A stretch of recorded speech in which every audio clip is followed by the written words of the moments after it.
अंधेरी रात का समय था जब घने जंगल के बीचों बीच एक पुराना और उजाड़ घर खड़ा था। ये घर सदियों से वीरान पड़ा था, लेकिन इसके बारे में जो किस्से मशहूर थे वे रोंगटे खड़े कर देने वाले थे। लोगों का कहना था कि इस घर में एक अजीब सी परछाई रात के वक्त दिखती है, जो इंसान नहीं बल्कि एक अज्ञात शक्ति की तरह महसूस होती है। रवि नाम का एक युवक जो हमेशा रोमांच और डरावनी कहानियों की सच्चाई जानने के लिए मशहूर था, उसने ठान लिया कि वह उस घर में एक रात बिताएगा। दोस्तों ने उसे रोका, गांव वालों ने मना किया, लेकिन रवि ने उनकी एक न सुनी। वह अपनी लालटेन और एक चाकू लेकर घर की तरफ चल पड़ा। जैसे ही रवि घर के पास पहुंचा, अचानक उसकी लालटेन की रोशनी मंद पड़ने लगी। चारों तरफ एक अजीब सी खामोशी छा गई। घर का दरवाजा धीमे से चढ़ चढ़ करता हुआ अपने आप खुल गया, जैसे किसी अदृश्य शक्ति ने उसका स्वागत किया हो। रवि ने अंदर कदम रखा और दरवाजा अपने आप बंद हो गया। उसके दिल की धड़कन तेज हो गई, लेकिन वह पीछे नहीं हटा। अंदर एक पुरानी घड़ी की टक टक सुनाई दे रही थी, जो अजीब तरह से धड़कनों के साथ मेल खा रही थी। घर के अंदर की दीवारों पर धूल की मोटी परत जमी हुई थी और कहीं कहीं से सूखी पत्तियां हवा के साथ सरसराने की आवाज कर रही थी। अचानक उसे एक कोने से किसी के सिसकने की आवाज सुनाई दी। वह जमे हुए कदमों के साथ उस ओर बढ़ा। जैसे ही उसने देखा, उसे वहां एक बूढ़ी औरत बैठी दिखाई दी। उसके कपड़े फटे हुए थे और चेहरा खून से सना हुआ था। औरत ने उसकी ओर देखा और उसकी आंखों से अजीब सी लाल रोशनी निकलने लगी। रवि डर के मारे पीछे हट गया, लेकिन तभी उस बूढ़ी औरत ने कर्कश आवाज में कहा, तुम यहां क्यों आए हो? जो भी इस घर में आता है वह कभी वापस नहीं जाता। रवि का पूरा शरीर सिहर उठा। वह भागने के लिए मुड़ा, लेकिन तभी दरवाजे के पास एक काला साया उभर आया। वह साया धीरे धीरे उसकी ओर बढ़ने लगा। उसके कदम जमीन में जकड़ गए। वह चीखना चाहता था, लेकिन उसकी आवाज गले में अटक गई। अचानक वह साया रवि के ऊपर छा गया और अंधकार में घुल गया। सुबह जब गांव वाले उस घर के पास पहुंचे तो उन्होंने रवि का कोई निशान नहीं पाया। बस दरवाजे पर उसकी लालटेन टूटी पड़ी थी और दीवार पर खून से लिखी एक लाइन थी, अब मैं भी इस घर का हिस्सा हूं। उस दिन के बाद उस घर में कभी कोई नहीं गया। कहते हैं जब भी रात को उस घर के पास से गुजरते हैं तो रवि की चीखें अब भी सुनाई देती हैं। रात, चांदनी की हल्की चमक और दूर कहीं सुनाई देती उल्लुओं की आवाजें। ये रात बाकी सभी रातों से अलग थी। हॉस्टल के गलियारे में अजीब सी खामोशी थी, मानो हवा भी कोई गहरा राज छिपा रही हो। हॉस्टल की तीसरी मंजिल पर एक कमरा था, कमरा नंबर 303, जो पिछले कुछ दिनों से खाली पड़ा था। वहां से अक्सर अजीब सी आवाजें सुनाई देती थी, मानो कोई बुदबुदा रहा हो या चल रहा हो। लेकिन जब भी कोई उस कमरे के पास जाता, उसे हमेशा बंद पाया जाता। कहानी की शुरुआत होती है पायल से, जो इस हॉस्टल में नई आई थी। वह एक साधारण, पढ़ाकू और थोड़ी डरपोक लड़की थी, पर जैसे ही वह हॉस्टल में आई, उसे कुछ अजीब सा महसूस हुआ। हॉस्टल की दीवारों पर लगी पुरानी तस्वीरें, जर्जर छत और कहीं कहीं छिपकली जैसी हलचल, सब कुछ उसे असहज कर रहा था। उसके रूममेट्स भी उससे बहुत ज्यादा बात नहीं करते थे। सभी के चेहरे पर एक अजीब सा डर था, जो पायल ने पहली ही रात में महसूस किया। उस रात जब सभी लड़कियां सोने चली गई, पायल को नींद नहीं आ रही थी। कमरे की खिड़की के बाहर पेड़ों की शाखाएं खिड़की से टकरा रही थी, जिससे अजीब सी आवाजें हो रही थी। तभी अचानक उसे बाहर गलियारे से किसी के कदमों की हल्की आहट सुनाई दी। उसने धीरे से उठकर दरवाजा खोला और बाहर झांका, लेकिन उसे वहां कोई नहीं दिखा। पर जैसे ही उसने दरवाजा बंद किया, उसे लगा कि किसी ने उसके कंधे पर हाथ रखा है। वह घबराकर मुड़ी, लेकिन वहां कोई नहीं था। पायल की दिल की धड़कनें तेज हो गई। वह वापस अपने बिस्तर पर जाकर लेट गई, लेकिन अब उसे नींद तो बिल्कुल भी नहीं आ रही थी। अगले दिन जब पायल हॉस्टल के बारे में कुछ और जानने की कोशिश कर रही थी, तब उसकी मुलाकात रिया से हुई। रिया इस हॉस्टल में पिछले 2 साल से रह रही थी और उसकी छवि एक साहसी और निडर लड़की की थी। पायल ने जब उसे पिछली रात के बारे में बताया तो रिया का चेहरा गंभीर हो गया। उसने धीरे से कहा, यहाँ कुछ अजीब है पायल। इस हॉस्टल में कुछ ऐसा है जो सामान्य नहीं है, खासकर कमरा नंबर 33। पायल चौंक गई। कमरा नंबर 3, वहां क्या हुआ था? रिया ने इधर उधर देखा, जैसे कोई सुन न रहा हो, फिर धीरे से बोली, कई साल पहले यहाँ एक लड़की रहती थी जिसका नाम नीरा था। वह बहुत ही शांत और समझदार थी, लेकिन एक रात अचानक उसकी मौत हो गई। कोई नहीं जानता कि कैसे, पर उसके बाद से ही उस कमरे में अजीब घटनाएं होने लगी।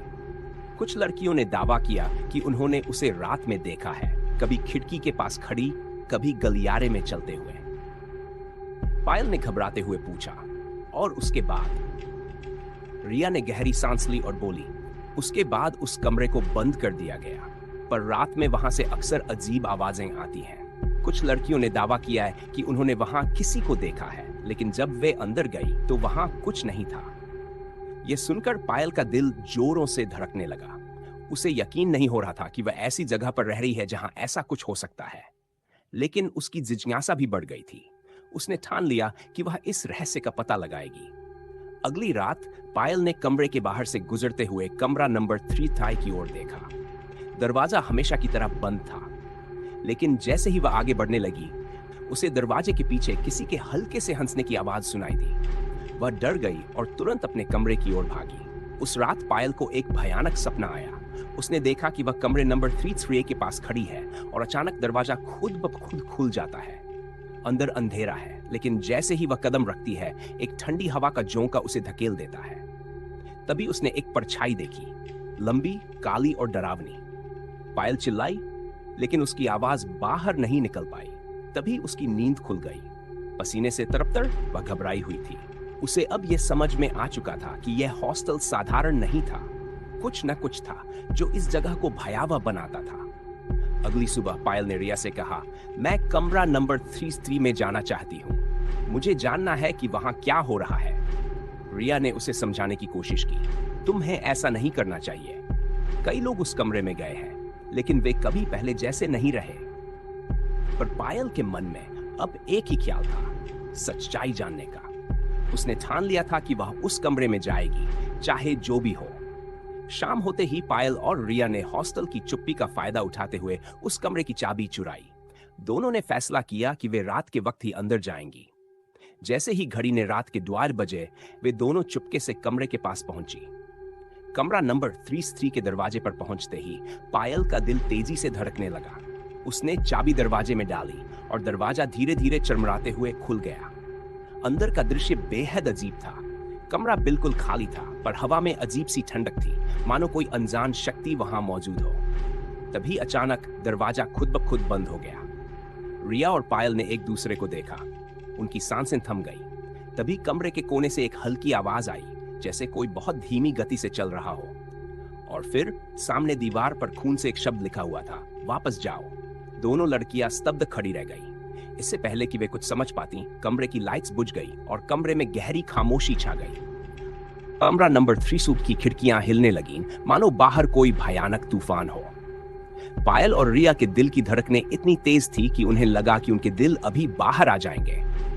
घुप अंधेरे में दीवार पर चमकता खून से लिखा शब्द, वापस जाओ, उनकी आंखों के सामने से हट ही नहीं रहा था।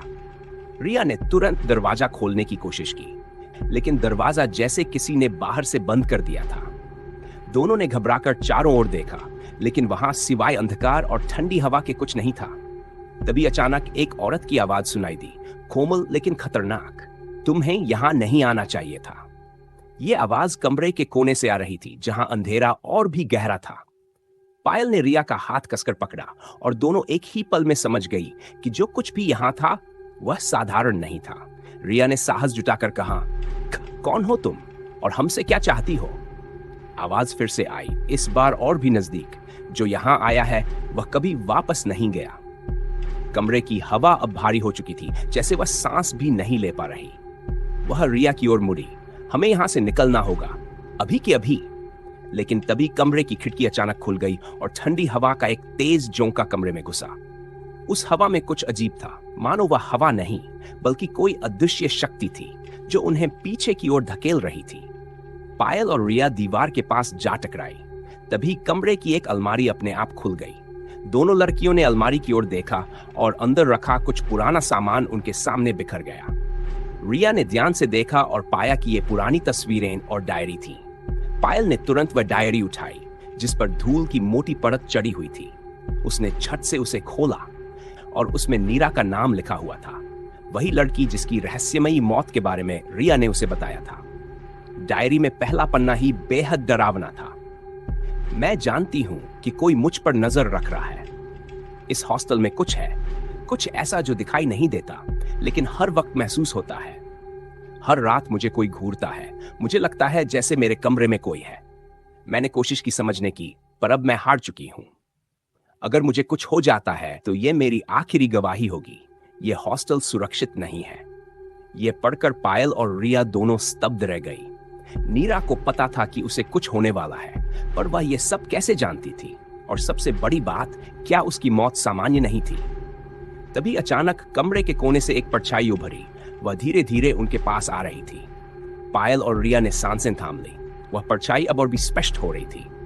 उसका चेहरा नहीं दिख रहा था, पर उसकी चाल, उसकी उपस्थिति बेहद डरावनी थी। पायल ने हिम्मत करके डायरी के पन्नों को और तेजी से पलटना शुरू किया, शायद कोई और सुराग मिल जाए। तभी उसे एक पन्ने पर कुछ अजीब मिला। पन्ने पर लिखा था, अगर ये पढ़ रहे हो तो समझ लो मैं मर चुकी हूं, लेकिन मेरी मौत का कारण कोई नहीं जान पाएगा।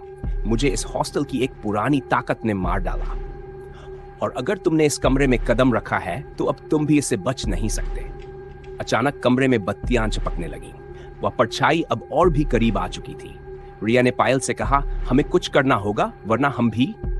लेकिन इससे पहले कि वह कुछ और कह पाती, कमरे की दीवारों पर खून के निशान और उभरने लगे। खून से लिखा था, वह वापस आ रही है। पायल का दिमाग अब तेजी से दौड़ने लगा। उसने अचानक महसूस किया कि डायरी में लिखी बातें सच हो सकती हैं।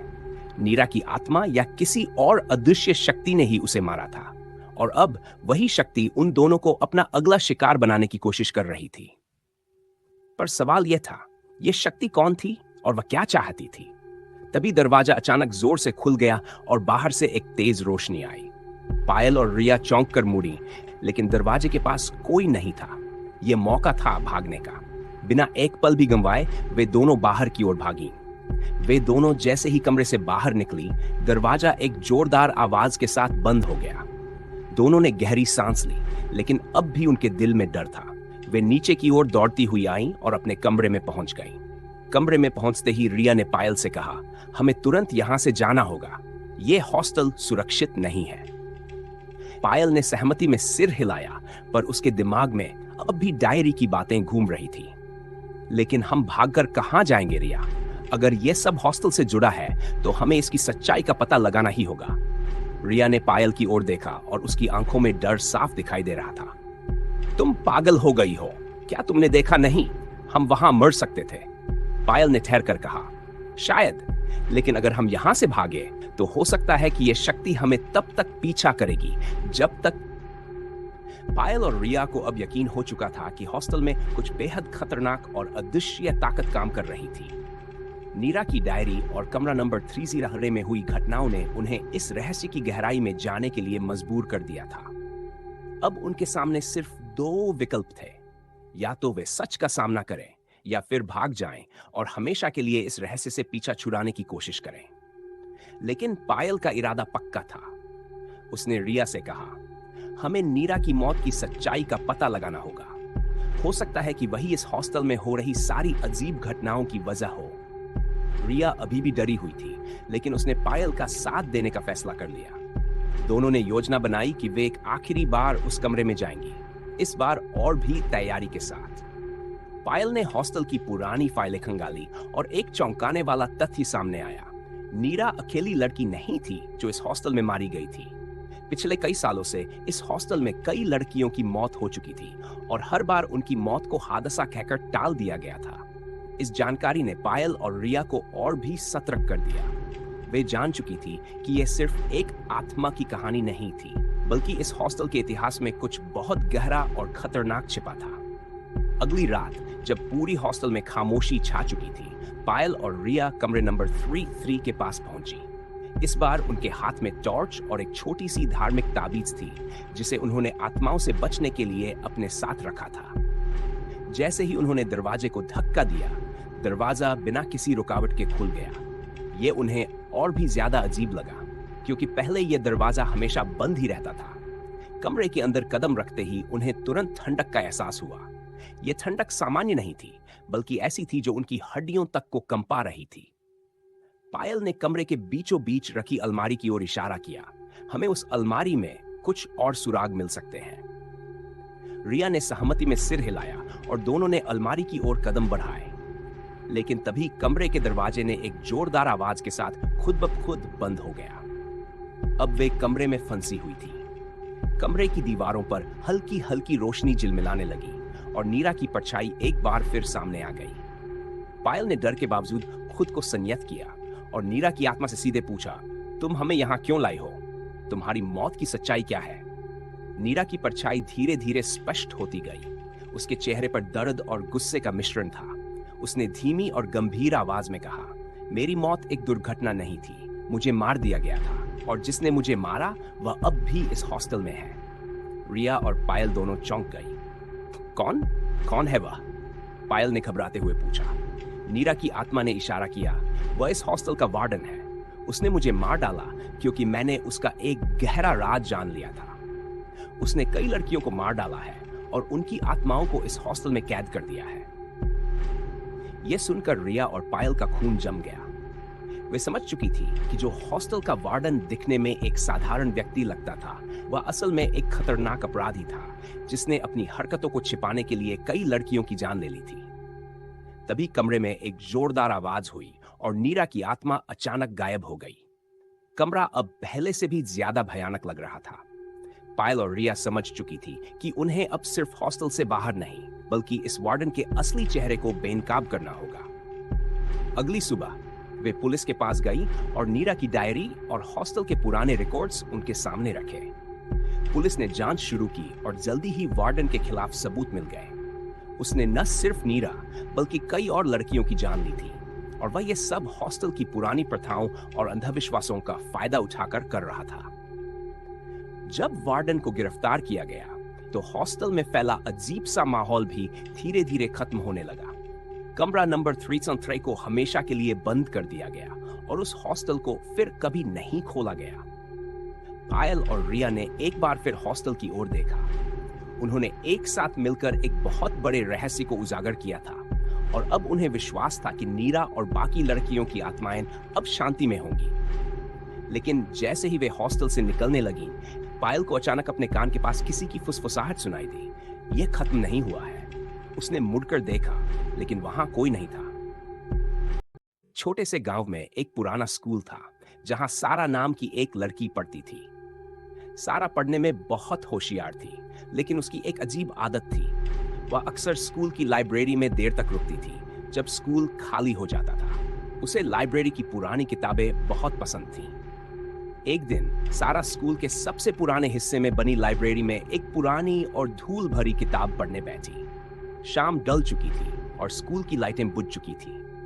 तभी उसे एक हल्की सी आवाज सुनाई दी, जैसे कोई धीरे धीरे उसके पास आ रहा हो। उसने इधर उधर देखा, लेकिन वहां कोई नहीं था। सारा ने इसे अनदेखा कर दिया और फिर से किताब में डूब गई। कुछ देर बाद उसे फिर से वही आवाज सुनाई दी। इस बार आवाज और नजदीक से आ रही थी। उसने सोचा कि शायद कोई और छात्र लाइब्रेरी में है, लेकिन जब उसने पूरे कमरे का मुआयना किया तो वहां सिर्फ वह अकेली थी। अचानक उसके ठीक पीछे किसी के सांस लेने की आवाज आई। जब उसने पीछे मुड़कर देखा तो वहां कोई नहीं था। सारा घबरा गई, लेकिन फिर भी उसने खुद को संभाला और सोचा कि शायद यह उसका भ्रम हो। उसने किताब बंद की और जाने की तैयारी करने लगी। जैसे ही उसने दरवाजा खोला, दरवाजा अपने आप बंद हो गया। सारा अब डर गई थी। वह भागकर दरवाजा खोलने की कोशिश कर रही थी, लेकिन दरवाजा जाम हो गया था। तभी उसे अपनी पीठ पर किसी के ठंडी उंगलियों का स्पर्श महसूस हुआ। जब उसने पीछे देखा तो वहां एक पुरानी पीली स्कूल ड्रेस पहने एक लड़की खड़ी थी, जिसका चेहरा धुंधला था और उसकी आंखें बिल्कुल सफेद थीं। उस लड़की ने सारा की ओर देखा और धीमी आवाज में कहा, तुमने मेरी किताब छुई है। सारा चीखने लगी, लेकिन उसकी आवाज बाहर नहीं जा रही थी। उस भूतिया लड़की ने सारा की ओर इशारा किया और कहा, अब तुम मेरी जगह रहोगी। इसके बाद सारा गायब हो गई। अगले दिन जब स्कूल खुला तो सारा का कोई पता नहीं चला। लाइब्रेरी में उसकी किताबें बिखरी हुई मिली। यह कहानी शुरू होती है एक अंधेरी और ठंडी रात में, जब आसमान से बूंदें गिर रही होती हैं और पेड़ों की पत्तियां हल्की हवा के साथ सरसराती हैं। सन्नाटे में घड़ी रात के द्वाव बजने का इशारा कर रही होती है। दूर से सिर्फ हल्की बारिश की आवाज और कभी-कभी बिजली की चमक उस अंधेरे में डरावना माहौल बना रही होती है। ऐसे में एक सुनसान सड़क पर एक कार तेजी से दौड़ रही होती है। कार के अंदर आरव है। उसकी आंखों में बेचैनी और डर साफ झलक रहा है। उसकी सांसें भारी हो चुकी हैं और उसका पूरा ध्यान बार बार पीछे लगे रियर व्यू मिरर पर जा रहा है, मानो वो किसी का पीछा कर रहा हो या शायद कोई उसका पीछा कर रहा हो। उसकी उंगलियां स्टीयरिंग पर कसकर जमी हुई हैं, जैसे उसने कार के साथ साथ अपनी जिंदगी की डोर भी कसकर पकड़ रखी हो। तभी अचानक कार के सामने अंधेरे से एक साया उभरता है।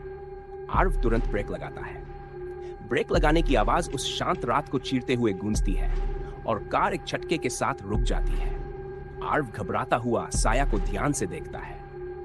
बारिश की हल्की बूंदें अब भी विंडशील्ड पर गिर रही हैं और उस साये की आकृति धीरे धीरे साफ होती जा रही है। साया कोई और नहीं बल्कि एक लड़की है। उसकी उम्र करीब 23 साल की लगती है। उसके भीगे हुए बाल उसके चेहरे पर लटक रहे हैं और उसके होंठों पर एक अजीब डरावनी मुस्कान तैर रही है। उसकी आंखें अंधेरे में चमक रही हैं और वह बिना पलक झपकाए सीधे आर्व को घूर रही है। आर्व की धड़कनें तेज हो जाती हैं। उसकी समझ में नहीं आता कि वह इस लड़की से क्या कहे या वह यहाँ इस वक्त क्या कर रही है। धीरे से उसने खिड़की को थोड़ा सा नीचे किया और कांपती आवाज में पूछा, तुम कौन हो? इस वक्त यहाँ क्या कर रही हो? लड़की ने कोई जवाब नहीं दिया। वह बस उसे उसी अजीब मुस्कान के साथ घूरती रही। उसकी मुस्कान जैसे और चौड़ी होती जा रही थी और यह आर्व को और भी बेचैन करने लगा। कुछ पलों के बाद लड़की ने धीरे से कहा, मुझे घर जाना है, क्या तुम मुझे छोड़ दोगे? आर्व, जो पहले से ही तनाव में था, कुछ पल के लिए चुप हो गया। उसे समझ नहीं आया कि क्या करना चाहिए। वह असमंजस में था, लेकिन लड़की के घूरने का अंदाज और उसकी अजीब मुस्कान ने उसे और परेशान कर दिया था। उसके पास कोई और चारा नहीं था, इसलिए उसने हामी भरते हुए कहा, ठीक है, बैठो। लड़की धीरे धीरे कार का दरवाजा खोलकर भीतर बैठ गई। वह अब भी बिना कोई भाव बदले बाहर की तरफ देख रही थी। लेकिन उसकी वो डरावनी मुस्कान अब भी उसके चेहरे पर बनी हुई थी। आरव ने कार को फिर से चलाना शुरू किया, मगर इस बार माहौल पहले से भी ज्यादा अजीब और भारी महसूस हो रहा था। कार की भीतर की खामोशी में सिर्फ बारिश की आवाज और कभी-कभी आर्व की तेज सांसों की आवाज सुनाई दे रही थी। आर्व बार-बार पीछे मुड़कर लड़की को देखता था, लेकिन लड़की शांत, स्थिर और उसी मुस्कान के साथ बाहर देखते हुए बैठी रही। उसका चेहरा अब भी उतना ही रहस्यमय और डरावना था। आर्व की बेचैनी बढ़ती जा रही थी और उसकी सांसें और तेज हो रही थी। थोड़ी देर के बाद आर्व ने धीरे से पूछा, तुम्हारा घर कहाँ है?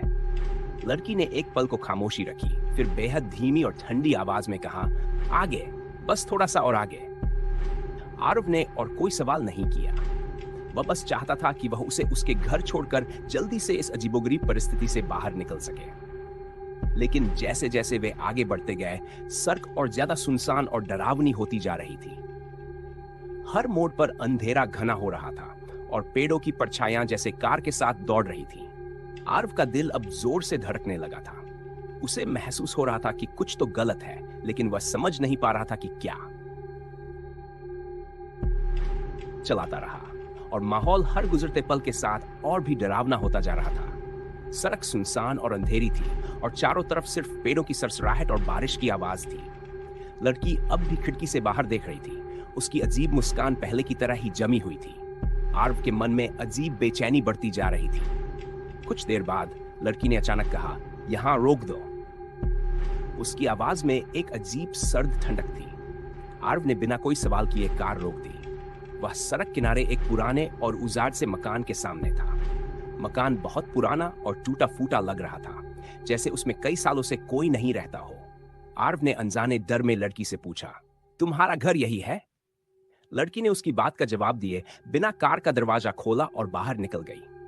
वह मकान की तरफ बढ़ने लगी, लेकिन उसकी चाल में एक अजीब सी स्थिरता थी, जैसे वह चल नहीं बल्कि हवा में तैर रही हो। आर्व ये देखकर हक्का बक्का रह गया। उसका पूरा शरीर ठंड से कांपने लगा था और उसकी हथेलियों में पसीना आ गया था।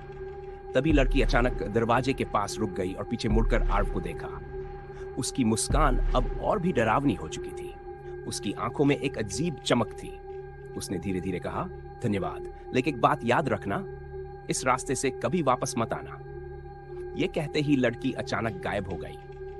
आर्व के दिल की धड़कन जैसे थम गई। उसकी आंखों के सामने से वह लड़की एक पल में हवा में विलीन हो गई थी। उसने कार की खिड़की से बाहर झांक कर देखा, पर वहां कोई नहीं था। न लड़की, न कोई और। सिर्फ वह पुराना मकान था जो अंधेरे में खड़ा था, जैसे किसी डरावने रहस्य को छुपा रहा हो। आरव की सांसें तेज हो गई। उसे समझ नहीं आ रहा था कि जो उसने अभी देखा वह हकीकत था या उसका भ्रम। उसने तुरंत कार का इंजन चालू किया और बिना पीछे देखे तेजी से वहां से निकल गया। उसका दिल तेजी से धड़क रहा था और वह जितनी तेजी से हो सके उस सुनसान रास्ते से दूर भागना चाहता था। कुछ ही मिनटों में वह फिर से उस सड़क पर पहुंच गया जहां उसने पहली बार लड़की को देखा था। लेकिन अब माहौल में कुछ बदल गया था। सड़क के दोनों ओर घने पेड़ अब और भी भयानक लग रहे थे, जैसे वे उस पर झुककर उसे निगलने की कोशिश कर रहे हों। आरव ने अपनी घबराहट पर काबू पाने की कोशिश की और सोचा, यह सब मेरा वहम था, सिर्फ एक सपना जैसा था। लेकिन तभी उसकी कार की रियर व्यू मिरर में कुछ दिखा। आरव की आंखें मिरर पर टिक गई। उसे वहां फिर वही लड़की दिख रही थी। वह लड़की अब उसकी कार के पीछे बैठी हुई थी, उसी डरावनी मुस्कान के साथ। उसकी आंखों में वही रहस्यमयी चमक थी और इस बार वह कुछ कह रही थी, पर उसकी आवाज सुनाई नहीं दे रही थी। आरव का शरीर ठंड से जम गया। उसका दम घुटने लगा। उसे समझ नहीं आ रहा था कि वह क्या करे। उसने जोर से चिल्लाते हुए कार का ब्रेक मारा और जैसे ही कार रुकी, उसने पीछे मुड़कर देखा, लेकिन पीछे कोई नहीं था। कार की पिछली सीट खाली थी। आरव का दिल जैसे उसकी छाती से बाहर आने को था। वह घबराहट में कार से बाहर निकल आया और दूर सड़क पर भागने लगा। उसकी सांसें तेज हो रही थी और दिमाग में सिर्फ एक ही सवाल गूंज रहा था, वो कौन थी और क्या वह कभी मुझे छोड़ने वाली है। इस रात के बाद से आरव फिर कभी उस रास्ते पर नहीं गया, मगर उसके दिल में एक डर हमेशा बना रहा और कभी कभी जब वह अकेला होता, उसे ऐसा महसूस होता जैसे कोई उसके पीछे खड़ा उसे घूर रहा हो, वही अजीब मुस्कान के साथ। एक ट्रक ड्राइवर की आपा बीती। ये कहानी है वीरेंद्र की, जो पेशे से एक ट्रक ड्राइवर है। वीरेंद्र की जिंदगी में अनगिनत रातें आईं और चली गई, लेकिन वह रात जिसने उसकी जिंदगी हमेशा के लिए बदल दी, उसे वह कभी नहीं भूल सकता। उस रात वीरेंद्र को ऐसा एहसास हुआ जिसे सोचकर आज भी उसके रोंगटे खड़े हो जाते हैं। ये कहानी उस भयानक और रहस्यमयी रात की है, जो वीरेंद्र की जिंदगी में एक स्याह परछाई की तरह अब तक छाई हुई है। रहस्यमयी शुरुआत। रात का समय था। आसमान में घने बादल छाए हुए थे और बिजली की कड़क सुनाई दे रही थी। वीरेंद्र अपने ट्रक में सवार होकर एक सुनसान और खतरनाक पहाड़ी रास्ते पर सफर कर रहा था। यह रास्ता वीरेंद्र के लिए नया नहीं था, लेकिन उस दिन उसे कुछ अजीब सा महसूस हो रहा था, जैसे कि आज कुछ अनहोनी होने वाली हो। वो अपने दिल की धड़कनें तेज महसूस कर रहा था, मगर उसे समझ नहीं आ रहा था कि क्यों। उसके सामने घने जंगल थे और सड़कों पर दूर दूर तक कोई और गाड़ी नजर नहीं आ रही थी। ट्रक के हेडलाइट्स सड़क पर बमुश्किल रोशनी डाल पा रहे थे। अचानक वीरेंद्र ने देखा कि ट्रक के सामने से एक परछाई गुजरी। यह कोई जानवर था या शायद कोई आदमी। वीरेंद्र ने तुरंत ब्रेक लगाए और चारों ओर देखने लगा, लेकिन उसे कुछ दिखाई नहीं दिया। वीरेंद्र की सांसें तेज हो गई। वह घबराया हुआ महसूस करने लगा, लेकिन खुद को दिलासा दिया कि शायद उसकी नजर का धोखा है। वह ट्रक से उतरा और हेडलाइट्स की रोशनी में इधर उधर देखने लगा, लेकिन सड़क खाली थी। दूर दूर तक सिर्फ बारिश की बूंदें गिर रही थी और जंगल की ठंडी हवाओं का शोर सुनाई दे रहा था। वीरेंद्र के मन में अजीब सा डर बैठ गया, लेकिन उसने सोचा कि अब तक तो कुछ नहीं हुआ और वो वापस ट्रक में बैठ गया। जैसे ही वीरेंद्र ने ट्रक स्टार्ट किया, रेडियो से एक अजीब सी खड़खड़ाहट सुनाई देने लगी। वीरेंद्र ने रेडियो बंद कर दिया, लेकिन वह खुद ब खुद फिर से चालू हो गया। अब उसमें से कोई अजीब सी आवाजें आ रही थी, जैसे कोई उसे बुला रहा हो। वीरेंद्र ने ध्यान से सुना तो उसे किसी की घबराई हुई आवाज सुनाई दी। तू वापस आ गया वीरेंद्र, इस बार कोई नहीं बचेगा। वीरेंद्र के रोंगटे खड़े हो गए। उसने रेडियो बंद करने की कोशिश की, लेकिन वह बंद ही नहीं हो रहा था, जैसे कोई उसे रोकने की कोशिश कर रहा हो। वीरेंद्र का दिल तेजी से धड़कने लगा। उसने हड़बड़ी में फिर से ट्रक स्टार्ट करने की कोशिश की, लेकिन इस बार ट्रक भी स्टार्ट नहीं हो रहा था। रहस्यमयी परछाई। जैसे ही वीरेंद्र ट्रक के इंजन के साथ जूझ रहा था, उसकी हेडलाइट्स छपकने लगी। वीरेंद्र ने सामने देखा और एक भयानक परछाई ट्रक की ओर बढ़ती दिखाई दी। वह कोई आम इंसान नहीं था। उसकी आंखें सुनी और मृत दिख रही थी। उसका चेहरा गहरे जख्मों से भरा हुआ था और उसका शरीर बुरी तरह से झुका हुआ था। वह परछाई वीरेंद्र की ओर आ रही थी। वीरेंद्र ने पूरी ताकत से ट्रक स्टार्ट करने की कोशिश की, लेकिन ट्रक अब भी स्टार्ट नहीं हो रहा था। वीरेंद्र का दिल उसकी छाती में जोर जोर से धड़क रहा था, जैसे वह फटने वाला हो। वह समझ नहीं पा रहा था कि क्या करे। उस परछाई के और करीब आने के साथ वीरेंद्र के आसपास अजीब घटनाएं होने लगी। ट्रक के शीशे अचानक धुंधले हो गए और उनके ऊपर किसी के नाखूनों से खरोंचने की आवाज आने लगी। वीरेंद्र का सिर चकरा गया। उसके चारों ओर अजीब सी हरकतें हो रही थी, मानो कोई उसके दिमाग से खेल रहा हो। उसकी नजरें उस परछाई पर जमी हुई थी, जो अब ट्रक के बिल्कुल पास आ चुकी थी। परछाई का चेहरा अब और साफ दिखाई दे रहा था। वीरेंद्र ने उसकी आंखों में झांका और उसे ऐसा महसूस हुआ जैसे वो आंखें सीधी उसकी आत्मा में झांक रही हो। वह परछाई उसके लिए अजनबी नहीं थी। वीरेंद्र उसे पहचानता था। भयानक रहस्य। वीरेंद्र की आंखों में वह पुराना हादसा तैर गया, जब उसने इसी रास्ते पर एक एक्सीडेंट किया था। वह एक्सीडेंट जिसने उसकी जिंदगी बदल दी थी। उसने अपने ट्रक से एक आदमी को टक्कर मार दी थी, जो उसी रात वीरेंद्र की मदद मांग रहा था। वीरेंद्र ने तब डर के मारे भागने का फैसला किया था और कभी उस घटना को किसी से नहीं बताया था।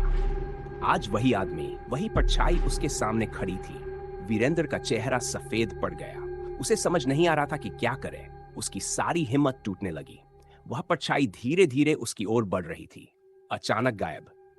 जैसे ही परछाई वीरेंद्र के ट्रक के बिल्कुल करीब पहुंची, वह अचानक गायब हो गई। वीरेंद्र को कुछ भी समझ नहीं आया। उसने चारों ओर देखा। परछाई का कोई निशान नहीं था, लेकिन वीरेंद्र का दिल अब भी तेजी से धड़क रहा था। उसे यकीन नहीं हो रहा था कि वह सब असलियत थी या उसका कोई सपना। अचानक ट्रक अपने आप स्टार्ट हो गया। वीरेंद्र ने बिना कुछ सोचे समझे ट्रक को तेजी से चलाना शुरू कर दिया। उसकी आंखों के सामने बार बार वही परछाई और पुरानी घटना तैर रही थी। वह जितनी तेजी से ट्रक चला सकता था, उसने उतनी ही तेजी से चलाया। अंतिम मोड़। लेकिन जैसे ही वह पहाड़ी रास्ते से निकलने ही वाला था, अचानक ट्रक के सामने वही परछाई फिर से प्रकट हो गई। इस बार परछाई उसकी ओर इशारा कर रही थी, मानो उसे कुछ बताने की कोशिश कर रही हो। वीरेंद्र के सामने अंधेरा छा गया और ट्रक अचानक रुक गया। वीरेंद्र का दिल अब उसकी छाती से बाहर निकलने को तैयार था। वह समझ नहीं पा रहा था कि यह सब कैसे हो रहा है। तभी एक अजनबी आवाज उसके कानों में गूंजने लगी, अब तू भाग नहीं सकता वीरेंद्र। ट्रक के चारों ओर अजीब सा सन्नाटा छाया हुआ है। उसके सामने वही रहस्यमयी परछाई खड़ी है, लेकिन इस बार वह सिर्फ खड़ी नहीं है, उसकी आंखों में एक खौफनाक चमक है। पुरानी गलती का बोझ। वीरेंद्र का शरीर कांप रहा था। उसका दिल जोरों से धड़क रहा था, जैसे वह छाती से बाहर निकल जाएगा। उसकी आंखों के सामने उस भयानक एक्सीडेंट की यादें तैरने लगी। वह रात जब उसने अपनी लापरवाही से एक आदमी को कुचल दिया था। आज वही आदमी, या शायद उसकी आत्मा, उसके सामने खड़ी थी। तुम कौन हो? तुम वो हो? परछाई ने कोई जवाब नहीं दिया, लेकिन उसकी मौजूदगी वीरेंद्र की आत्मा को कंपा रही थी। उसके मुंह से कुछ शब्द निकले जो वीरेंद्र को ठीक से समझ नहीं आए, लेकिन एक चीज साफ थी, वह उसे छोड़ने वाला नहीं था। वीरेंद्र ने घबराकर ट्रक की चाबियां घुमाई। ट्रक स्टार्ट हुआ और उसने गैस पर जोर दिया, लेकिन कुछ दूर जाने के बाद अचानक ट्रक का इंजन बंद हो गया। रहस्यमयी झील। वीरेंद्र ट्रक से बाहर निकला और देखा कि वह एक सुनसान झील के पास खड़ा था।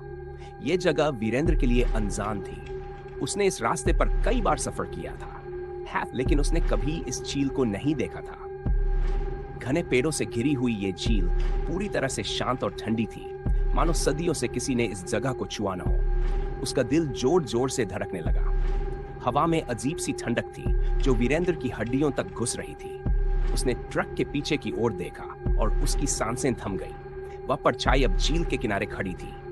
इस बार वह वीरेंद्र की ओर पीठ करके खड़ी थी, जैसे उसे कुछ दिखाना चाह रही हो। वीरेंद्र ने कांपते हुए कदम आगे बढ़ाए। उसकी हिम्मत जवाब दे रही थी, लेकिन उसकी जिज्ञासा और डर उसे खींच रहे थे। जैसे जैसे वह झील के पास पहुंचा, उसे पानी के अंदर कुछ हलचल महसूस हुई। पानी में अतीत का सच। अचानक झील का पानी तेजी से उबलने लगा। वीरेंद्र ने देखा कि पानी की सतह पर कुछ आकार उभर रहे थे।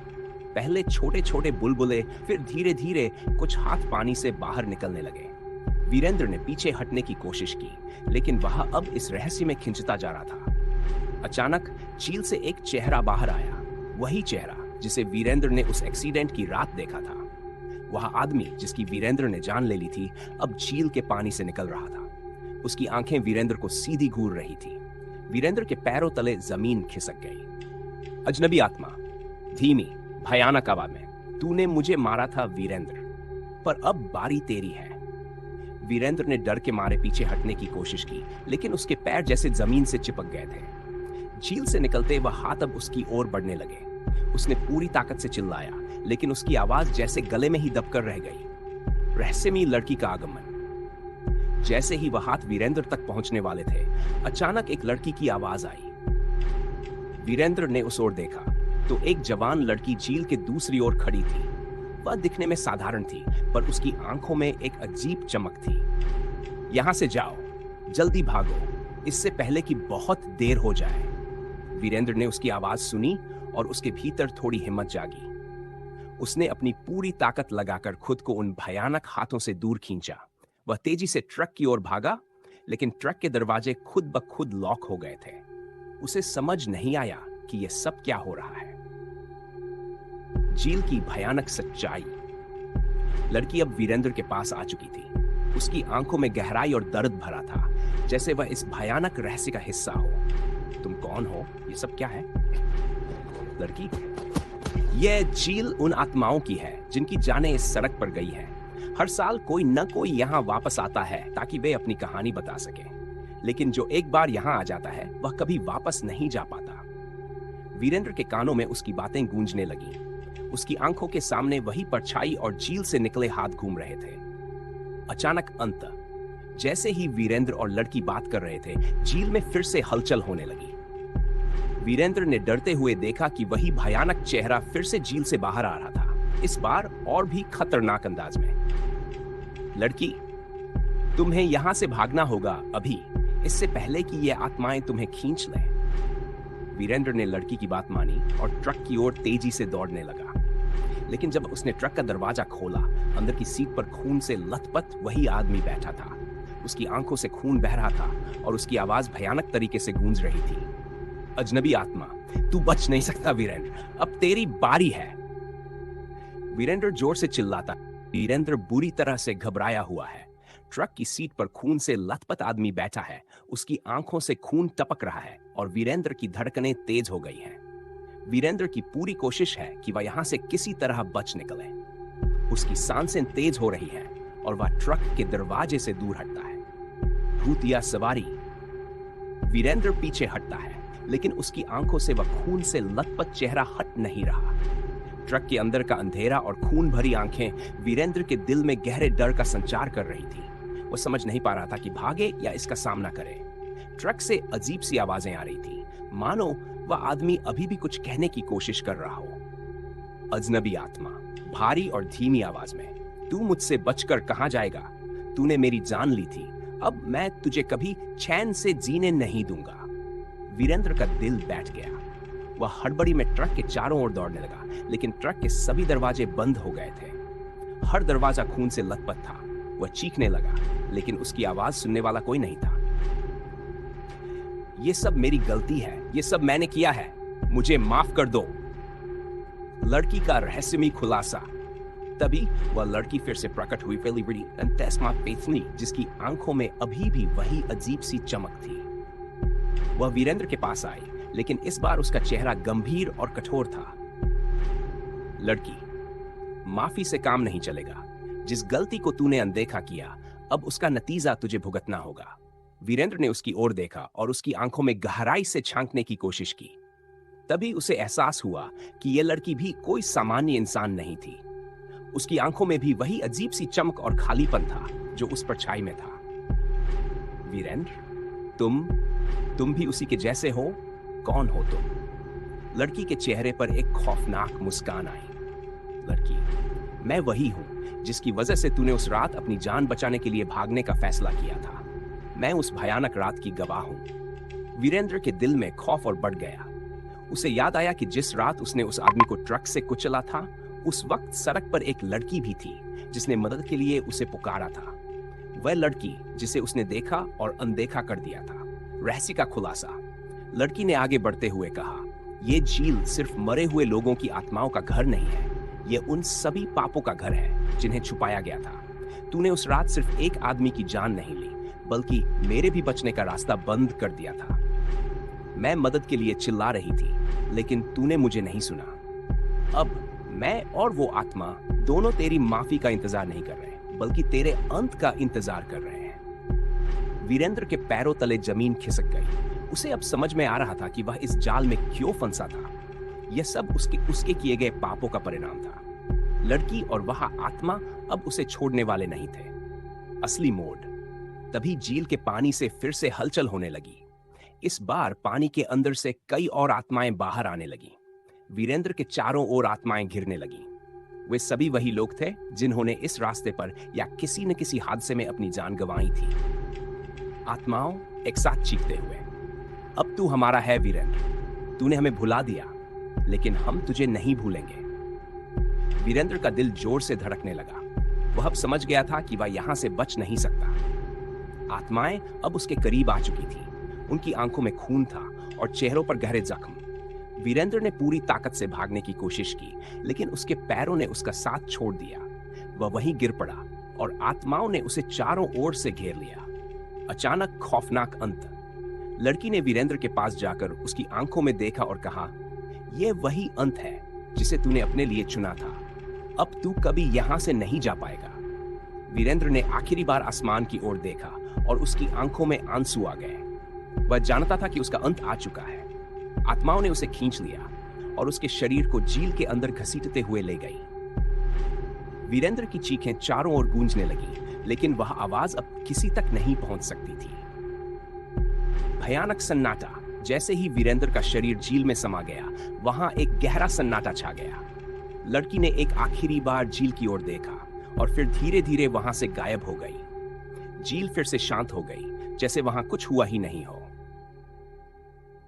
स्क्रीन पर टाइटल दिखाई देता है। यह कहानी थी वीरेंद्र की, जिसने अपनी गलतियों का खामियाजा भुगता। लेकिन क्या वह अकेला था या अभी और भी लोग इस रास्ते पर चल रहे हैं?